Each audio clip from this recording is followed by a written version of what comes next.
Coisas mais simples assim, por exemplo, a gente tá no estúdio que tem ar-condicionado e tal. Show. Se eu cruzar os braços ou as pernas, isso é um indicativo. Vamos supor que a gente tá 25 graus na Suíça, sem problema, Show. atmosfera linda.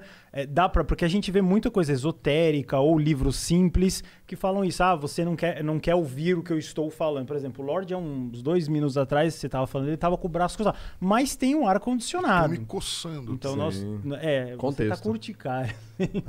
Mas assim, dá pra levar a sério? Isso é uma linguagem tipo de almanaque, assim, que Cara, ninguém pode levar a sério? Expressões mínimas. Você vai falar pra mim, Guru, teu podcast é ruim. Aí eu já... Fechou o braço. Cara, vamos lá. Primeiro, eu faço questão de falar isso em qualquer lugar. Isso que eu vou falar agora é horrível pra vender curso. Tanto é que muita gente que vende curso de linguagem corporal me odeia. Mas a frase é: não existe sinal da mentira. Não existe um único sinal que automaticamente traduza fulano mentiu porque ele fez aquilo. Não existe. É bem complexo. O que existe é uma análise de clusters. Cluster é um conjunto de sinais que tem um valor. Eu vou ter um cluster positivo e um cluster negativo. Se eu tiver um material de 10 minutos, um cara sendo interrogado por 10 minutos, em 10 minutos ele apresentou, sei lá, 35 clusters negativos, eu falo com 100% de comportamento desonesto. Ele apresentou aqui e tal. E isso eu vou analisar o contexto, como você bem falou, cara, você tem um ar-condicionado. Quer ver um negócio? A pessoa hesitou antes de falar. Sim. Eu hesito o tempo inteiro. Nossa, A pessoa tá ele gagueja mentindo? o tempo inteiro. E quem tem gagueira? Sim. Entendeu? E a pessoa que gagueja? Mas é o tempo todo, né? É tempo diferente, todo. porque às vezes você tá, sei lá, você vai dar uma entrevista no Danilo Gentili. Você pode ficar um pouco mais nervoso do que dar uma entrevista para um canal do YouTube de um inscrito. Aí você vai começar a falar, ninguém tá vendo mesmo, tiriri, tororó. É normal. Mas o Lorde, ele tem a característica de sempre. Então, isso não entraria comum. Isso entra como linha de base dele. Mas olha que interessante. Você já viu, toda vez que eu vou passar um cartão, a fulana pergunta: Nossa. Crédito ou débito? Eu demoro pra responder essa pergunta. Nota fiscal paulista é 3 minutos pra responder. Também demoro. Agora, fala pra ele tocar 15 músicas clássicas sem ler a partitura. Ele toca. Não, mas então... Mas mas aí também tem a memória motor, tem muita coisa aí. É outra memória, outro tipo de memória. Essa memória de respostas óbvias, que se eu te perguntar agora, nota fiscal paulista, o que você fala? Não. Já falou. O vinheteiro demoraria 30 segundos. Não estou brincando. Então, pra mim essa pergunta nem faz sentido. Eu só quero ir embora logo.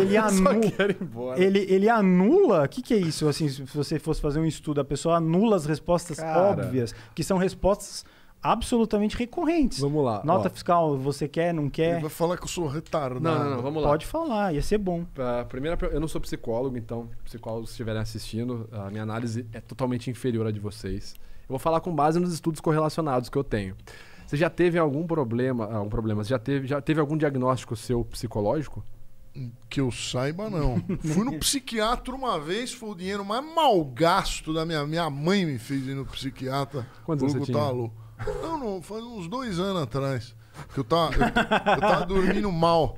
Aí o cara me levou 400 conto, aquele filho da puta. Não xinga, eu não me esqueci não, viu? Eu não vou falar teu nome. Aí depois tive que ir lá de novo, depois que eu fiz a polissonografia, eu fui lá de novo, me levou mais 400. Aquele filho de uma quenga. Você ainda vai me devolver esse dinheiro aí de alguma outra forma. Ó, que é isso? É verdade essa história, ele não tá zoando, não. Cara, vamos lá. Calma. Fala. Como que é o seu ouvido absoluto? Eu não tenho ouvido absoluto. Não tem ouvido absoluto? Não. Beleza. Você toca só um instrumento musical? Direito, só não, mas tem facilidade pra tocar qualquer coisa. Outros mais ou menos. Mas consegue, se você pegar um... Como que é aquele lá que bate, cara? Toca. Bateria, xilofone, bateria. Então o que pode ser? Ok? Pode ser que você tenha um desenvolvimento motor muito maior no seu cérebro, anatomicamente falando, do que uma região voltada para memórias de longo prazo. Entendeu? Pelo contrário, as suas memórias de longo prazo, as suas memórias motoras, elas podem ser mais intrínsecas do que o seu sistema operacional de memória rápido. Parece o cérebro do cara é um computador, né? Sistema operacional de memória rápido. Mas, por exemplo, memória de curto prazo. A senha do nosso prato aqui do sushi fica na fila aí. A senha é 537, beleza, 537. Vai ficar um tempo, eu vou esquecer, porque depois que eu peguei o prato, acabou. É curto prazo, ela tem aquela função específica.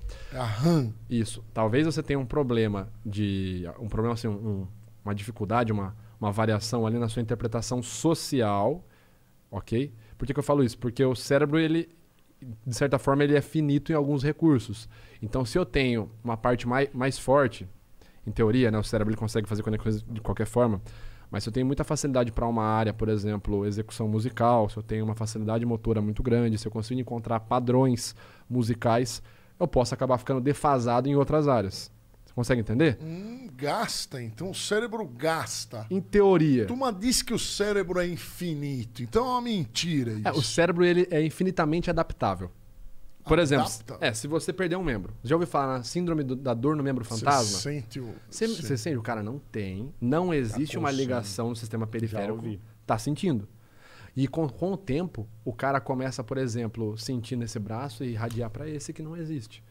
Isso chama-se neuroplasticidade. As suas conexões cerebrais, elas vão se moldando, vão se adaptando. É comum. Então, o cérebro ele é infinitamente adaptável, né? Ele consegue se adaptar a N situações diferentes. Agora, o cérebro ele é finito, ele tem uma quantidade de recursos que ele vai gastar. Okay? A gente vai gastar diariamente. O cérebro, pensa assim, ele é a máquina que mais trabalha na empresa. Ele vai ter uma quantidade limitada, por isso que a gente tem atalhos. Quais são os atalhos? Os pré-conceitos, não preconceito. Pré-conceito. Quer ver um pré-conceito? Um pré-conceito nosso. Olhar para os dois lados antes de atravessar a rua. Você tem uma pré-concepção de que se você não fizer isso, pode ser que você seja atropelado. Então é um facilitador. Você não vai chegar toda santa vez, parar na beirada da guia e fazer assim, caramba, será que eu posso ser assaltado? Acho melhor olhar para um lado, agora acho melhor olhar para o outro. Não, você vai simplesmente olhar para um lado para o outro, porque é um pré-conceito, uma pré-concepção. E aí que é engraçado, olha como uma pré-concepção simples, ela pode evoluir para outras coisas mais pesadas. Assim, que pode acabar gerando até uma discriminação. Vamos supor que você foi assaltado quando você era mais novo. E aí você guardou na memória aquele momento, porque tudo que tem emoção forte registra a memória muito pesada. Então na hora que você foi assaltado, o cara gritou, deu um tapa na tua cara, você ficou em choque. O cara tava de boné, moletom largo e bermudão e chinelo.